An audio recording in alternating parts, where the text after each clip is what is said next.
Well, let's talk about that market because that's the bad topic for tonight, really. And that's we're looking at the Tennessee Titans and what their quarterback situation is going to be. So, after their 37-27 loss to the Cincinnati Bengals, that saw Will Levis, their quarterback, second-year quarterback, being benched after 3 interceptions. And bringing Mason Rudolph in again. He took over the reins. They've sort of chopped and changed between the two somewhat in this season. It's all looking a bit up in the air for them at the minute. They're 3-11. This defense is way too good to be, they're a top 5 defense at the minute, and they're way too good to be having this terrible quarterback play and this terrible offense, really. And it all sort of circles back to to the quarterbacks we've also talked about just then, because for you, what should be the Tennessee Titans looking at now? Because they're currently the 6th pick in the draft. They've got Levis still on his rookie deal. Rudolph won't be on that much money either. I'll double check that whilst you're talking and see what their contracts look like. And again, we've just talked about what the quarterback market may be in the offseason with Sam Darnold, Justin Fields, and Russell Wilson. But gosh, outside of them three, there's nobody. There's absolutely nobody. So the Tennessee Titans, what's your opinion on them at the minute? Yeah. That sums it up, I think, to be fair, for that season. Just a deep exhale all around, and I don't think Titans fans would be too far away from that either. It's bad. It's really bad. It's one of the messiest situations in the league. I mean, Levis is a 2nd-round pick as well, so I can't think his deal's going to be too crazy. And unless the Titans are willing to give everything away to move up to number 1 or 2, they're not going to shunt out the Raiders or the Giants, who are both quarterback needy, who are both up there as well. I would be hard pressed to imagine that, unless one of those 2 teams signs Darnold, for example. The Giants seems very unlikely. The Raiders, you never know. Crazier things have happened, but with Brady there, I don't think he's going to want to do that. I think he's going to want to go rookie and see if he can help mold a guy. So outside of that, unless you're going to draft another guy in the 2nd or 3rd rounds and take a punt on them again, I think you're signing one of these guys. And let's take Darnold. He's the best option of the 3. You say what, 4 for 150, something like that? You think that'd be about the right price for Darnold? I mean, they've only got their 2025 cap space currently for Tennessee is at 63 million. So they would have to do some. I mean, they would have to spread it out. There's ways of doing this. Let's not take that number and say it has to be under 60 million, because we know that's not how NFL contracts work. But so what? Donald's 27. That would take him. You go 4 years, takes him to 31 on a 150. You say? I don't know. I mean, that's probably, when I looked, I thought that was quite a fair. Yeah. I would like him for more like, I mean, what 3 years 110 is what an article is projecting, looking at the Baker and the Geno deal. So if you were 3 years 150, that would make sense. Yeah, and if you're going, a big chunk of that up front as well, obviously that stops it from eating into your cap too much. I don't know how cash rich the Titans owners are, but I mean, usually you get like 70, 75 up front, something like that. That will work quite well with their cap space then. Okay, there's a little bit of rejigging to do, but I'm sure there's deals that can be done there. But I just think there isn't. I don't see a world where Russell Wilson leaves the Steelers, to be honest with you. I'm struggling. I could see Fields going. I think you're right with that, and I could see Sam Darnold going. But I don't believe that's what the Vikings should do. So then they're the 2 in the equation. After that, you've got Jameis Winston. As much as people love him and all this year, it's not there. It's not there. He's more likely to stay in Cleveland. Cleveland for me. Marcus Mariota, Andy Dalton, Joe Flacco. I mean, do you at the moment, Levis has got 2 more years left of his deal. He's only on 9.5 million. I think if you're going to go for Darnold, unfortunately, I think you're going to overpay. And Yeah, because there'll be another team that will start to twirl around saying that they're going to want Darnold, and then it pushes the price back up. Darnold, I admit, having briefly met him in press conferences this year, did not strike me like a money guy. If I'm honest with you, he struck me as a player that wants to play and win.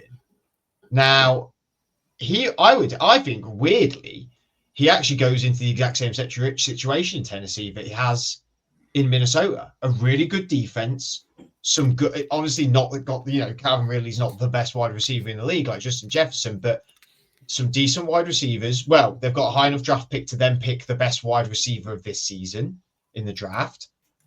Tony Pollard's not been a great running back, but he's still a pretty decent running back. I wouldn't say Aaron Jones is the best running back in the world at the minute, but he's still a good running back. Pretty similar offensive lines. I mean, if you're Sam Darnold, you're like, well, I'll stick with what I know and win here, or do I go and risk over there? And I don't know whether if you've got the keys to the castle, as it were, in Minnesota, then you would be hard pressed to move. But I just think the looming questions of McCarthy sitting there on the sideline are somewhat distracting and potentially detrimental to the overall sort of harmony of the team. Not that McCarthy's going to come in and throw his toys out the pram or anything like that. I'm not suggesting that. I know nothing about the guy, obviously, but he doesn't strike me as that kind of guy either.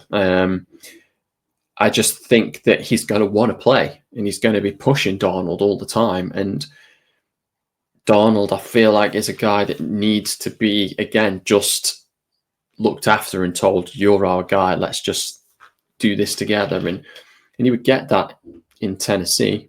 The other option for Tennessee is get somebody else in behind Levis, maybe a veteran, maybe Joe Flacco can't move again, but somebody of that ilk who can maybe help guide him, see if there is anything there, see if there is anything whilst he's still on this cheap deal. And if it's not, and it's going sideways, you look at a much more intriguing 2026 class and say, well, we'll just do this again. We'll tank midway, get as high up the board as we can, and see if we can pluck one of these other names out, because I think the class next year looks much more intriguing. We were sort of pinging backwards and forwards in that group chat earlier, names and whatnot, and there are some much more interesting names in that conversation. And so maybe that'll be what the owners of Tennessee would prefer to do, because again, it's saving them money where perhaps they haven't got the space to go and pay a Darnold a big amount. But fans want to see movement in the right direction, unless you outright say that we'll see what we've got, and if it goes wrong, we'll go again. But you can't really say that keeping hold of Levis. It's really difficult. But don't you think this season more than ever is sort of proving of the patience you need to have with players? 100%. We've seen it around the league. Baker Mayfield, fantastic season at Tampa. Jordan Love, obviously, it wasn't his choice or he's not moved around teams, but he sat behind Aaron Rodgers. He got picked in the first round. He started straight away. He's really come to the forefront. Sam Darnold. Is there any world where we're looking at the season and going, actually, let's just pump the brakes on Will Levis? He's been here 2 seasons. He's not even finished his second season yet. Can we? Yeah. Can we? What we need to see what else we can get from him and run this 4-year contract? Or do you also look at the other side of it, where you look down over to the East Coast and the Giants and think, gosh, they really muffed it. It was just sort of waiting around a little bit for a player to really come to fruition. Well, that's a difficult one, and I wouldn't look too much at New York if you're making comparisons, because the thing that they didn't do was really not enough, in my opinion, obviously just my opinion, really build around him.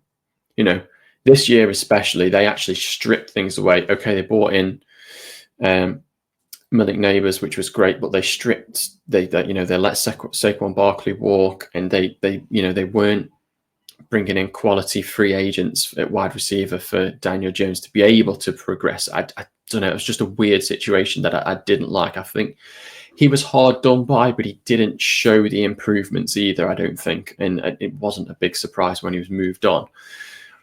Levis is difficult because now and again he has these. He's also played under two different head coaches. We need to. Yes, yeah, and that makes it. That's a big difference. That constant change is really can't be great for a quarterback. We saw again, if you go back to Sam Darnold, his time in New York, it really didn't seem to help him at all either. The constant change in system and everything else didn't work for Baker. When he kept moving teams and things, and he needed settled consistency. Levis shows things now and again that I think look decent. He's got a good arm. He's tough to bring down. He's got that kind of resilience that you need for the position. He's just prone to errors, but what second-year quarterback isn't prone to errors? It's not like Caleb Williams has come into the league this year and completely torn it up and showed what a number one prospect could be. He's made mistakes. Trevor Lawrence still doesn't look like the Trevor Lawrence that we thought we'd get at the NFL level as a number one overall pick. And, again, is that too much change in coaching or whatever? So maybe what Levis needs is some consistency and some settled time in the system to evaluate at the end of this year and say, okay, here's what worked, here's what didn't, here's what we need to improve on. Let's give him another year, like you say, on this cheap deal and see what we've got. And if it works, we're quids in. If it doesn't, we can restock and restart and go again from there.